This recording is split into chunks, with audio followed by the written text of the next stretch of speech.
The State Department is responsible for the construction and maintenance of more than 200 American embassies around the world. Some of those embassies have been described as unattractive fortresses, which prompted the State Department to embrace a new initiative called Design Excellence. But Nancy Cordes shows us why building more beautiful embassies comes with its own cost. Nancy, good morning again. Good morning, Charlie. You know, even Secretary of State John Kerry once described U.S. embassies as flat out ugly. The Design Excellence Initiative was put in place in 2009 to change that, to tailor the design of embassies to their locations and their climates while maximizing safety. But critics say the approach is slowing construction and driving up costs. This stunning modern glass structure is nicknamed the Cube. It will house the new U.S. Embassy in London when it opens in early 2017.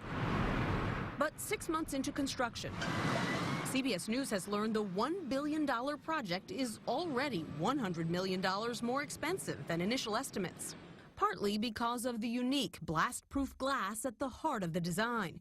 It's made in Europe, then shipped under guard to the U.S. for framing before being sent back to England for installation. Sometimes you move things, sometimes you don't move things. Patrick Kennedy is the State Department's Undersecretary for Management. Why use this glass design at all? We heard that the State Department's Value Engineering Assessment team recommended using a different glass design because this one was too costly. I have not seen that report. I'll be glad to go look at it. However, the contract arrangements we have with the architects, the engineering, and the construction firm drive to a fixed price. This is a good deal. U.S. embassies weren't always so chic. In the Bush years, the State Department's building office had standard small, medium, and large designs for most embassies and consulates, like these buildings in Johannesburg, South Africa, and Bulgaria. But when President Obama took office, State Department officials decided the standard design didn't reflect America's culture and values. Buildings like these in Brunei and Guangzhou, China, utilize the design excellence approach. Just 3 different sizes is not how diplomacy works. It is an infinite range. People aren't safe and secure. Utah Congressman Jason Chaffetz is a top Republican on the House Government Oversight Committee. He says these embassies now take longer to build. These people live in very dangerous parts of the world. We don't have time to make sure that the building and the flowers look more pretty. We got to make sure that these people are safe and secure and can do their jobs. He's visited new embassy sites like Port Moresby in Papua New Guinea, where a decision to expand the proposed embassy forced the State Department to scrap the entire design and start over.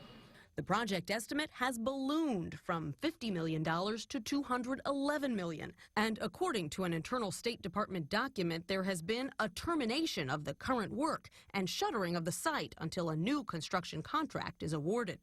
That's just poor, total mismanagement from top to bottom. Undersecretary Kennedy argues the State Department's money is being well spent. When you have a significant change in the scope of a project, it is logical that the price would go up. But security is also a concern. After the attack on the Benghazi consulate, the State Department commissioned an internal security review. It warned the slower pace of construction could leave more personnel exposed in inadequate facilities for longer periods of time. It also found no evidence of a cost-benefit analysis supporting this new Design Excellence initiative.